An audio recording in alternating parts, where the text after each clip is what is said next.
नमस्कार, जस्ट ज्ञान में आप सभी का स्वागत है। आज मैं आपके सामने पद परिचय से संबंधित जो दूसरा टॉपिक है वो है सर्वनाम। ये भी एक विकारी शब्द है, इसको लेकर प्रस्तुत हुई हूँ और इंग्लिश में इसको प्रोनाउन कहते हैं। पहले हम जान लेते हैं कि सर्वनाम होता क्या है। सर्वनाम जो है वो होता है जो नाम के स्थान पर प्रयुक्त होता है। एक कहानी जो इस प्रकार से दे रखी है और इसके द्वारा हम समझते हैं। हिरण्याकशिपु नामक एक अत्यंत अभिमानी और क्रूर राजा था। हिरण्याकशिपु स्वयं को भगवान मानता था। हिरण्याकशिपु का पुत्र प्रहलाद था। प्रहलाद विष्णु का परम भक्त था। प्रहलाद हिरण्याकशिपु को भगवान नहीं मानता था। हिरण्याकशिपु ने प्रहलाद को समझाने का बहुत प्रयास किया, परंतु प्रहलाद नहीं माना। फिर हिरण्याकशिपु ने प्रहलाद को मारने के अनेक प्रयत्न किए, परंतु प्रहलाद हर बार बच गया। उपयुक्त अनुच्छेद पढ़ने में थोड़ा अटपटा लग रहा है। क्यों? क्योंकि अनुच्छेद का विषय तो समझ में आ रहा है, परंतु एक ही नाम बार बार आने से कथन जो दे रखा है इसमें कि उसमें रोचकता में बाधा आ रही है, यानी वो पढ़ने में उसमें अच्छा नहीं लग रहा है। उसके लिए हमें अब क्या करना चाहिए वो इसमें आगे बता रखा है। हिरण्याकशिपु नामक एक अत्यंत अभिमानी और क्रूर राजा था। वह स्वयं को भगवान मानता था। उसका पुत्र प्रहलाद था। वह विष्णु का परम भक्त था। वह अपने पिता को भगवान नहीं मानता था। उसके पिता ने उसे समझाने के बहुत प्रयास किए, परंतु वह नहीं माना। फिर उसने उसे मारने के अनेक प्रयत्न किए, परंतु वह हर बार बच जाता। इस अनुच्छेद में संज्ञा शब्द हिरण्याकशिपु और प्रहलाद के स्थान पर वह, उसका, उसके, उनके, अपने, उसे आदि शब्दों का प्रयोग किया गया है। इन शब्दों के प्रयोग से वाक्य सुंदर, रोचक और बोलने में अच्छे लग रहे हैं। इस प्रकार ऐसे वाक्यों को हम क्या कहते हैं? सर्वनाम। जो शब्द ऐसे शब्द जो आते हैं उन्हें हम सर्वनाम कहते हैं। अब देखिए इसकी परिभाषा क्या है। जो शब्द संज्ञा के स्थान पर प्रयोग किए जाते हैं वे सर्वनाम कहलाते हैं। सर्वनाम अर्थात सबके लिए नाम, मतलब कुछ भी हो, कोई भी हो। अभी नाम जो होते थे वो संज्ञा कहलाते थे और सब उन नामों, जितने भी नाम हैं उनके स्थान पे जो भी हम प्रयुक्त कर रहे हैं उसे हम कहते हैं सर्वनाम, यानी सबके लिए नाम। इनका प्रयोग लगभग सभी संज्ञा शब्दों के लिए किया जाता है। अब नेक्स्ट आपका दे रखा है, कुछ उदाहरण इसमें दिए हुए हैं। देखिए दे रखा है ये फल ताज़े हैं, है ना। तो इसमें जो दे रखा है ये फल ताज़े हैं, तो ये फल के लिए बोला गया है ना, ये फल ताज़े। तुम्हारे पैर में क्या हुआ? तुम्हारे, है ना, नाम ना यूज़ करके तुम्हारे करके उसको बोला जा रहा है। नेक्स्ट दे रखा है मैं खेलने जा रहा हूँ, तो मैं लड़का अपने लिए बोल रहा है मैं खेलने जा रहा हूँ। अरे आप कब आए? आप किसको बोला गया है? जो आया हुआ है उसको बोला गया आप कब आए। उपयुक्त वाक्य में संज्ञा शब्दों का प्रयोग नहीं हुआ है, उसके स्थान पर ये, तुम्हारे, मैं, आप आदि शब्द सर्वनाम शब्दों का प्रयोग हुआ है। तो इससे पता चलता है कि सर्वनाम भी हमारे व्याकरण में कितना उपयोगी है। अब दे रखा है सर्वनाम के भेद। जिस तरह संज्ञा के 3 भेद थे, कौन से? जातिवाचक संज्ञा, व्यक्तिवाचक संज्ञा और भाववाचक संज्ञा। अब सर्वनाम के भी भेद हैं। कितने भेद? टाइप्स जिसे हम बोलते हैं। तो हिंदी व्याकरण में सर्वनामों के निम्नलिखित 6 भागों में बांटा गया है।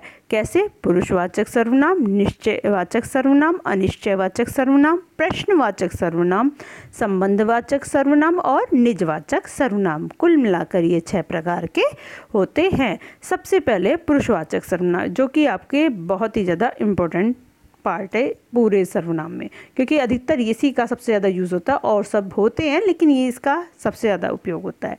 क्या दे रखा है? पुरुषवाचक। पुरुष, जैसे आपने पढ़ा, पुरुष यानी व्यक्ति। यहाँ व्यक्ति किसके लिए? लड़कियों के लिए भी और लड़कों के लिए भी।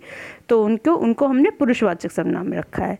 जो शब्द बोलने वाले अर्थात वक्ता, जो हम बोल रहे हैं, सुनने वाले अर्थात श्रोता, जो हमारी बातों को सुन रहा है, तथा किसी अन्य जिसके बारे में बात की जा रही है, और हम जो बात कर रहे हैं वो किसी दूसरे के बारे में जो बात कर रहे हैं उसके बारे में के लिए प्रयुक्त हो, उसे हम क्या कहते हैं? पुरुषवाचक सर्वनाम कहते हैं। नेक्स्ट है आपका हम मैच जीत गए। तो हम क्या है, ये ग्रुप पूरा है जो इसके लिए बोले हम मैच जीत गए, है ना। तुम्हें अभी और प्रयास करना है, तुम्हें बोला जा रहा है। वह बहुत अच्छा है, तो यहाँ वह यानी थर्ड पर्सन, तो ये क्या है, हम ये फर्स्ट पर्सन हो गया, अपने लिए बोल रहे हैं। सेकंड में तुम्हें सेकंड पर्सन जिससे हम बात कर रहे हैं, और वह यानी ये दोनों बात कर रहे हैं, और वह किसके लिए यूज़ कर रहा है? थर्ड पर्सन के लिए। तो ये क्या, वह बहुत अच्छा है। हम यानी बोलने वाला कौन है? वक्ता। तुम्हें यानी सुनने वाला वक्ता यानी श्रोता, और वह यानी अन्य व्यक्ति जिसके बारे में बात की जा रही हो। इस प्रकार से वे सर्वनाम जो बोलने वाले, सुनने वाले तथा किसी अन्य व्यक्ति का ज्ञान कराते हैं वो क्या होता है? व्यक्तिवाचक सर्वनाम कहलाते हैं। तो इस प्रकार से आप थोड़ा इस पे ध्यान दें। इसके निम्नलिखित 3 भेद होते हैं। ये हमारा पुरुषवाचक जो कि हमारे सर्वनाम का सबसे पहला वाला भेद है। इसे हमने 3 भागों में उत्तम पुरुष, मध्यम पुरुष और अन्य पुरुष। उत्तम पुरुष यानी फर्स्ट पर्सन, मध्यम पुरुष यानी सेकंड पर्सन, और अन्य पुरुष यानी थर्ड पर्सन। तो अभी हम उत्तम पुरुष में क्या क्या आता है? जिस सर्वनाम का प्रयोग वक्ता अर्थात बोलने वाला व्यक्ति अपने लिए करता है उसे हम उत्तम पुरुष कहते हैं। जैसे मैं, मेरा, हम, हमारा, मैं, हमने, मुझे और मुझसे, जो कि हम अपने लिए यूज़ कर रहे हैं सारे वर्ड उस रूप में। ठीक है। हम सर्वनाम का प्रयोग कई बार मैं के स्थान पर वक्ता अपना महत्व, श्रेष्ठता आदि प्रदर्शित करने के लिए करता है, अन्यथा हम मैं सर्वनाम का बहुवचन है। मैं स्त्रीलिंग और पुल्लिंग में समान होता है। पुरुषवाचक सर्वनाम में संबोधन कारक के अतिरिक्त अन्य सभी 7 कारकों का प्रयोग एक वचन अथवा बहुवचन के रूप में होता है। तो कारक हमारे जो होते हैं उनमें इनका पूर्ण रूप से प्रयोग होता है। नेक्स्ट आपका दे रखा है, तो कर्ता के रूप में जब प्रयोग करता है मैं और मैंने, तो उसको हम बहुवचन में कैसे बोलते हैं? हम और हमने। कर्म में मुझे और मुझको, और हमें और हमको। करण हमसे और मेरे द्वारा, या हमसे या हमारे द्वारा। संप्रदान मुझे और मुझको, और हमें और हमको। मुझसे को हम हमसे, मेरे, मेरा, मेरी और मेरे, हमारा, हमारी और हमारे, मुझ पर या हम पर। ठीक है, इस तरह से इसमें प्रयोग होता है। अब कुछ अन्य उदाहरण इसमें दे रखा है, जैसे मैंने सारा काम कर लिया है, तो मैंने अपने लिए बोल रहा है। मुझे अभी विद्यालय पहुंचना है, मुझे अपने लिए बोल रहा है। मुझसे आज एक गलती हो गई, मुझसे, है ना। तो ये अपने लिए बोला जा रहा है। हमें प्रत्येक कार्य सावधानी पूर्वक करना चाहिए। पिताजी हमारे लिए क्या लाए हैं? वे मेरे लिए मोबाइल लाए हैं। मेरे माताजी को मुझ पर बहुत भरोसा है। हमसे हमारा हक मत छीनो। तो इस प्रकार से इसमें जितना भी यूज़ किया गया वर्ड है वो मैं, मेरे, मुझ पर, मुझसे, है ना, ऐसे वर्ड इसमें यूज़ किए गए हैं। अब है मध्यम पुरुष। मध्यम पुरुष जो होता है वो कौन सा होता है? जो दूसरा वक्ता होता है जिससे बात की जा रही है, श्रोता यानी सुनने वाला। श्रोता अथवा पाठक के लिए जिस सर्वनाम का प्रयोग होता है वे मध्यम पुरुष कहलाते हैं, जिसे हम सेकंड पर्सन कहेंगे। जैसे तू, तुम, तुमने, तुम्हारा, आप, आपका आदि। तो दू का प्रयोग अपने से छोटे के लिए, जैसे तुम का प्रयोग हम उम्र के लिए, और आप का प्रयोग अपने से बड़ों के लिए किया जाता है। तो इसी प्रकार से इसमें भी होता है, कारक चिन्हों में तू, तूने, तुम, तुमने, आप, आपने, ऐसे करके इसमें प्रयोग होता है। तो तुझे, तुझको, तुझसे, तेरे द्वारा, तेरे लिए, तुझसे, तेरा, तेरे, तेरी, ना, ऐसे वर्डों का इसमें यूज़ होता है। तो कुछ उदाहरण इसमें दे रखे हैं। तूने आज झूठ क्यों बोला? तुम हमेशा झूठ बोलते हो, कृपया आप बैठिए। मुझे तो बस खेलने की ही पड़ी रहती है। तुझे परीक्षा से पहले पूरी तैयारी कर लेनी चाहिए। आपको चाय चाहिए या कॉफ़ी? मुझे तुम पर पूरा विश्वास है, यह घड़ी आपके लिए है। तो सारा तुझे, तूने, तुम, ये जो वर्ड यूज़ किए गए हैं दूसरे पर्सन से बात करने के लिए यूज़ किए जा रहे हैं। तो इस प्रकार से ये आपका क्या हो गया, मध्यम पुरुष वाला सर्वनाम का दूसरा वाला हिस्सा।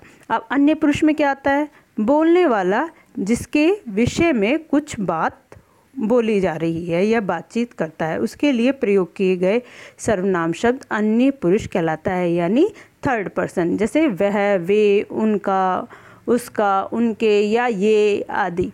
वह लड़का और लड़की दोनों के लिए प्रयोग किया जाता है। क्रिया के अंत करने से ही वाक्य का लिंग स्पष्ट होता है, जैसे वह जा रहा है, वह जा रही है।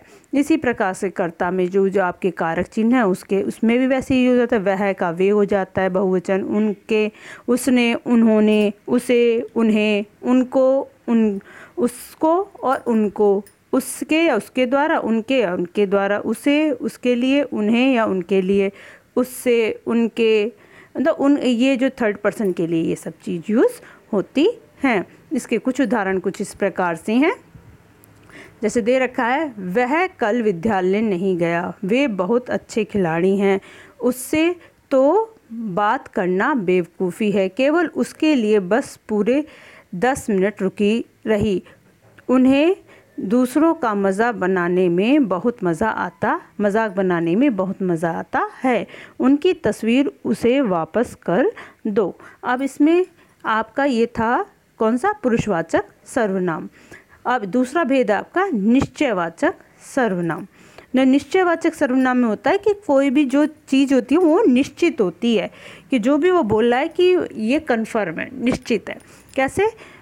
ये फूल कितने सुंदर हैं, तो ये जो है, ये फूल जब वो देख रहे हैं तो इसमें कन्फर्म है, जो फूल, ये कन्फर्म होने के कारण ये निश्चयवाचक सर्वनाम में आता है। इसे मत छूना, करंट लग जाएगा, तो ये कन्फर्म है कि इसे छूते ही करंट लग जाएगा, तो ये जो कन्फर्म होता है उसको हम कहते हैं निश्चयवाचक सर्वनाम।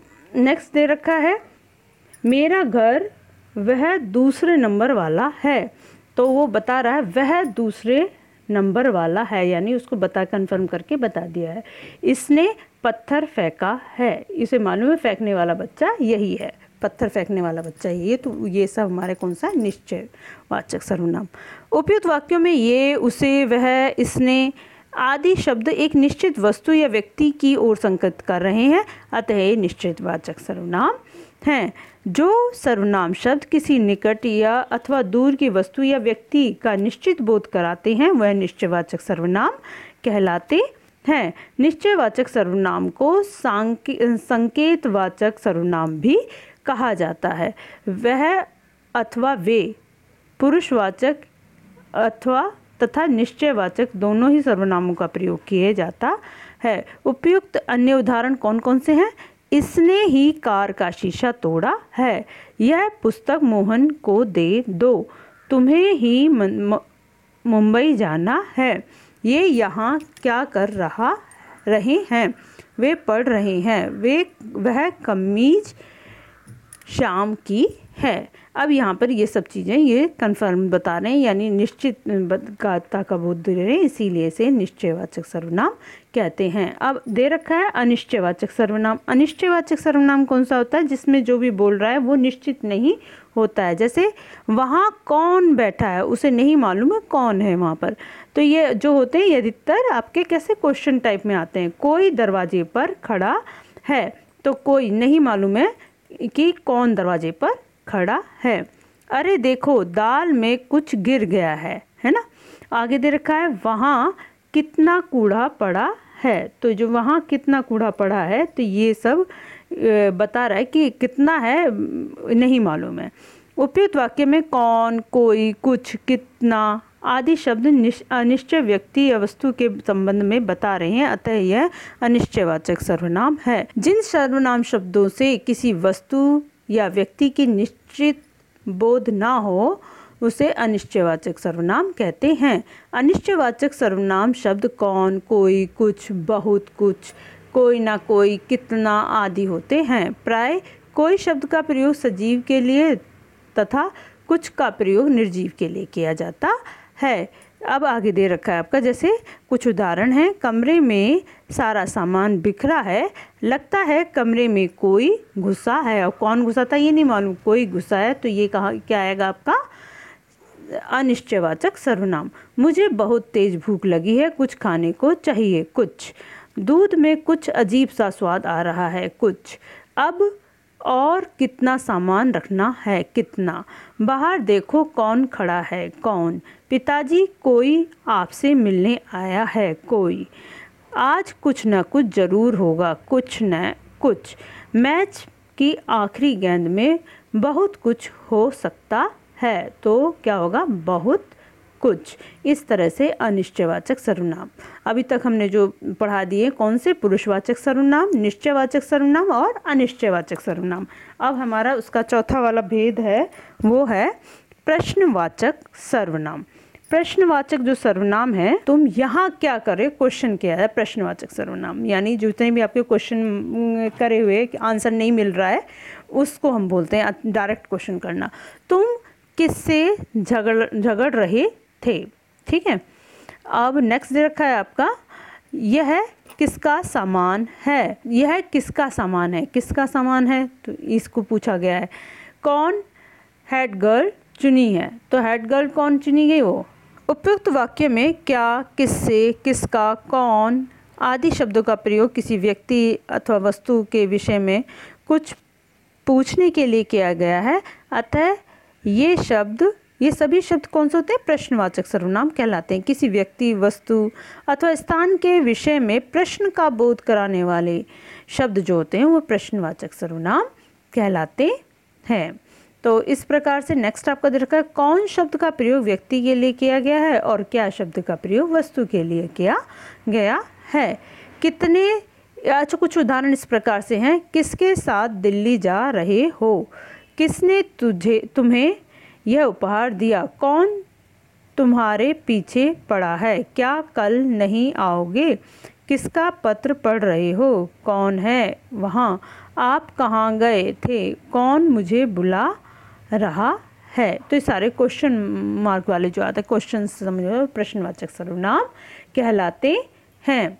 आगे दे रखा है संबंधवाचक सर्वनाम, जो आपका 5th है। कौन सा, जिसकी लाठी उसकी भैंस। जो मेहनत करेगा, संबंध क्या बताया, वह फल पाएगा। ठीक। तो नेक्स्ट आपका क्या दे रखा है, वह जो तेज दौड़ रहा है वह विजय होगा। तो यहाँ पे भी संबंध बता रहे हैं। तो जहाँ संबंध बताए जाते हैं वाक्यों के, वहाँ कहते हैं, उसे हम क्या कहते हैं, देखो वह भी रहा है यहाँ पर, लेकिन पुरुषवाचक में नहीं आएगा, ये किस में आएगा, संबंधवाचक में। ठीक है। जैसा बोओगे वैसा काटोगे, ये भी संबंधवाचक में है। नेक्स्ट दे रखा है, उपयुक्त वाक्य में जिसकी, उसकी, जो, वह, जैसा, वैसा आदि शब्द एक बात का दूसरी बात से संबंध प्रकट कर रहे हैं, उसे हम संबंधवाचक सर्वनाम कहते हैं। जिस प्रकार जो सर्वनाम शब्द वाक्य में आए दूसरे सर्वनाम शब्द से संबंध बताते हैं उसे संबंधवाचक सर्वनाम कहते हैं, या वे संबंधवाचक सर्वनाम कहलाते हैं। पहले जो के साथ सो तथा जैसा के साथ तैसा का प्रयोग होता था, परंतु अब जो के साथ वह तथा जैसा के साथ वैसा का प्रयोग होने लगा है। कुछ अन्य उदाहरण क्या है, जिसने अपराध किया उसे दंड तो मिलेगा ही। तो जिसे, और ये दोनों संबंध बता रहे हैं, जो परिश्रम करेगा वह सफल होगा। तो ये देखिए संबंध बता रहे हैं, जिसकी फसल अच्छी होगी उसकी आमदनी भी अच्छी होगी, ये संबंध बता रहा है। जिसने गीता का ज्ञान प्राप्त हो गया समझो, उसे मोक्ष मिल जाएगा। हमने इसको अब जो पहले वाला वाक्य है उसके साथ हम जोड़ सकते। जैसा पंडित जी ने कहा था ठीक वैसा ही हुआ। तो जैसा और वैसा। जो हरा हरा दिख रहा है वह टिड्डा है। अच्छा, आपका नेक्स्ट जो है निजवाचक सर्वनाम। अब निजवाचक सर्वनाम जो होता है वो कैसा होता है, देखिए, बच्चा अपने आप खड़ा हो गया। निज होता है अपने लिए वर्ड को यूज़ करना। बच्चा अपने आप खड़ा हो गया, तो अपने आप जो यूज़ किया गया है वो बच्चे के लिए ही अपने आप खड़ा हो गया, उसके लिए यूज़ किया गया है। तुम्हें यह काम खुद करना है, तो जिससे बोला जा रहा है उसी के लिए खुद वर्ड यूज़ किया गया है, तो वो निजवाचक सर्वनाम कहलाता है। स्वाति स्वयं, अब स्वाति ने स्वयं के लिए बोला, स्वाति स्वयं फूलों को पानी दे रही है, तो स्वाति के नाम है और उसी के लिए वो यूज़ किया जा रहा है सर्वनाम, उसी के लिए, तो इसीलिए वो निजवाचक सर्वनाम है।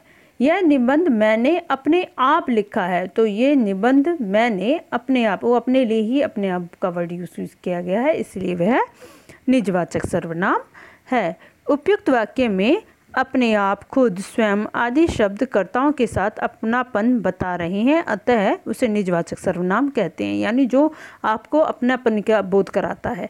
डेफिनेशन क्या है? वे शब्द जो वाक्य में कर्ता के साथ अपनापन बताने के लिए प्रयोग किए जाते हैं उन्हें हम निजवाचक सर्वनाम कहते हैं। तो इसमें ध्यान रखना, जो स्वयं के लिए निजवाचक सर्वनाम उसको कहते हैं जो अपने लिए यूज़ हो रहे हैं। ये सर्वनाम कर्ता के साथ अपनत्व जरूर दिखाते हैं परंतु कर्ता का काम नहीं करते हैं। इसके कुछ उदाहरण कैसे हैं? इस प्रकार से हैं, जैसे उसे छोड़ दो वह अपने आप चलेगा, आप खाना खा लो मैं स्वयं खा लूँगा, तुम मुझे फिल्म नहीं दिखाओगे तो क्या हुआ मैं अपने आप जाकर देख लूँगा, देखो कितना बेवकूफ़ है, अपने आप ही अपने पैरों पर कुल्हाड़ी मार रहा है, मेरी बहन ने खुद ही गाना सीख लिया, है ना। और आगे दे रखा है, यह पौधा अपने आप ही उग गया, सारे बर्तन मैंने अपने आप ही धोए हैं। तो इस प्रकार से ये हो गया आपका निजवाचक सर्वनाम। आगे आपका जो है वो है जो हमने अभी तक पढ़ा है, उसको हम एक बार दोहरा लेते हैं। कैसे? संज्ञा के स्थान पर प्रयुक्त किए जाने वाले शब्दों को सर्वनाम कहते हैं।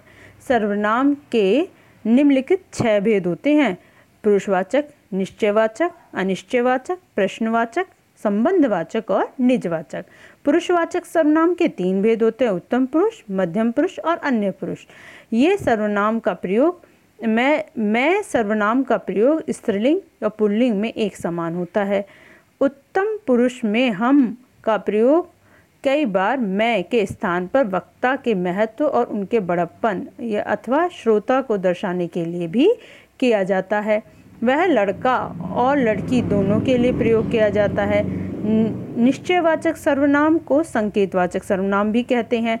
वह अथवा तथा वे शब्द का प्रयोग पुरुषवाचक और निजवाचक दोनों सर्वनाम के लिए किया जाता है। कोई शब्द का प्रयोग प्राय सजीव के लिए होता है तथा कुछ का प्रयोग निर्जीव के लिए। इसी प्रकार कौन का प्रयोग व्यक्ति के लिए होता है और क्या का प्रयोग वस्तु के लिए। पहले जो के साथ सो तथा जैसे के साथ तैसे का प्रयोग होता था, परंतु अब जो के साथ वह और जैसे के साथ वैसा का प्रयोग होता है। निजवाचक सर्वनाम में आप, खुद, स्वयं आदि शब्दकर्ताओं के साथ अपनत्व दिखते हैं परंतु उनका कार्य नहीं करते। तो आज के लिए बस इतना ही। मेरे चैनल को लाइक करें, शेयर करें और सब्सक्राइब करना तो बिल्कुल ना भूलें। धन्यवाद।